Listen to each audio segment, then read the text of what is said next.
from side control top. One is I'm going to make Carl uncomfortable while I stay comfortable, heavy as a whale, putting my weight where he's going. At any opportunity, if I can find a submission, I'm going to take it. If I can't find a submission, I'm going to advance my position. So I want to get from side control to mount. Which probably isn't that smart if you haven't got a mount game, but hopefully you will have a mount game at some stage. And obviously from the mount then we want to look to get to the back. But let's just add in something else. We're going to look at the Kimura from here.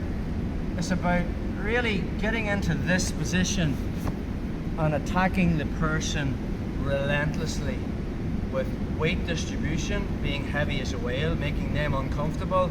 They're so uncomfortable, they're going to try and get onto their side, and when they do, we are clamping. When I was just going around, guys, people are still bringing their elbow back there. If it's back here, Carl can stretch this arm out. We're starting side control escapes on Thursday night, week 1, and we're going to be looking at how to use that underhook to escape. I can't allow that from top, that's why I need to go elbow to elbow. When I switch my base, Carl's left arm, which was originally out here with a big opening, with an open elbow, is way clamped in here. It's a wee baby arm now. Now we're going to start attacking it. So now we looked at how I can grab this wrist, I can start to push it down, Carl grabs his pants to defend. That give me super chill, which was last week, so I'm going to show you how this is probably the best attacks from side control because I can do more and I can keep my weight in Carl constantly. Secondly, I can, if he doesn't grab his pants, I have this straight arm lock. Or as he bridges into me, I'll advance my position, keeping this clamp. Now I'm in the mount.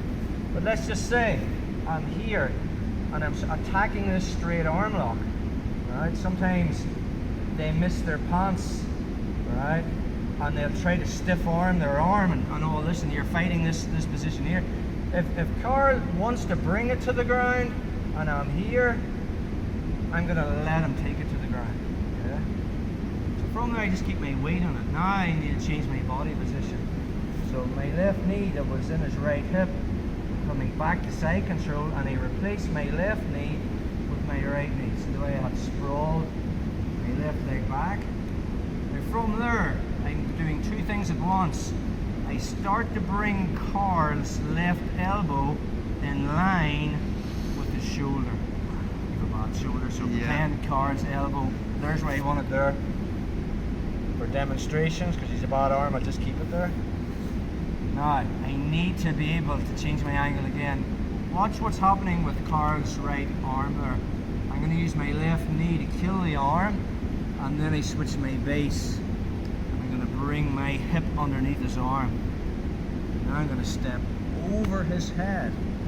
Now, for leverage, I want my elbow underneath Carl's elbow, and now I'm using my left foot as a platform to elevate Carl's arm to get my Kimura position. So do that again. So we start off week 1, heavy as a whale, just this control position. What's my goal? Carl's going to try and turn on the side. I'm going to keep my hips higher than my head. My legs are bent. I'm driving him forward. As he stretches with that underhook, which we're going to be showing you how to do Thursday night, I switch my base. I bring my elbow over Carl's, replacing my hand with my knee. I start pushing this down. Maybe I'm trying to attack the last move. He tries to get grips on his pants and I get his hand to the mat, or he puts his hand on the mat. Okay? I'm going to switch my base again. So I'm replacing my left knee with my right knee, and my left leg is stretching straight back. Already from there, I'll be bringing Carl's elbow in line with the shoulder, and then I switch my base again. I don't even worry too much about my grips here, thumbless grips, that doesn't really matter. I just keep a connection with the inside of my wrist on Carl's arm, and I have my wrist here, and then I switch my base again. because for the shoulder lock, the Kimura, this is the joint I'm attacking, not this one. So now I switch my base again. I really would not go for this if Carl's arm, boxing hand position, is inside. See the way he's made a wedge? I will be talking about that on Thursday night. This is dangerous for me to getting bridged off. That's why I want to kill that. The second thing, and also why my foot goes over the head, is because if I lock on a Kimura from there, and let's just say I didn't step over his head, as I go to put it on, Carl can nullify it by sitting up. Anytime he sits up and gets his head up,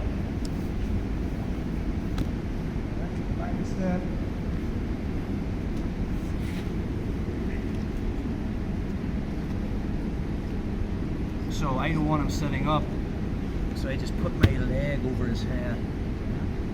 One, this helps me finish, so I'm not really muscling this, I just keep my left foot planted on the mat. And now, all I'm trying to do now is get Carl's right shoulder off the mat, just by pushing up like this. Again, I'm putting a lot of tension. It's hard to see this visually, but I'm compressing Carl's arm just with tension here. And I'm here. I'm not even focusing too much on grips, but if you want to keep grips, you can keep them thumbless. Let's get another angle on that, bro. So from our position, I'm going to switch my base. Again, making sure that this arm doesn't come high. I make my grip. I start attacking that straight arm lock. You know, maybe in the process, as Carl's trying to grab, I just push it to the mat. That's all I want there. Now, as I change my base, it's all about getting an open elbow on his right elbow. As I bring this up in line with the shoulder, I'm switching my base to here as I step over with the foot. If you notice my finishing position, it's never here. That's weak. I want to be in the power line, so think of a diagonal line between Carl's left hip and his right shoulder. There's my final position there. It's very hard to get bridged off when I'm at that angle. It's a lot easier to get bridged off if I'm perpendicular.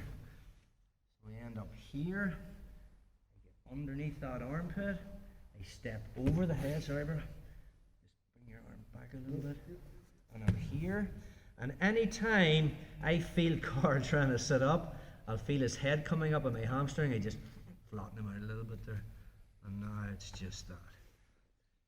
If you get into the snug position, it's just a slight movement. If you're having to do a big, massive movement, then you're missing out some of those details.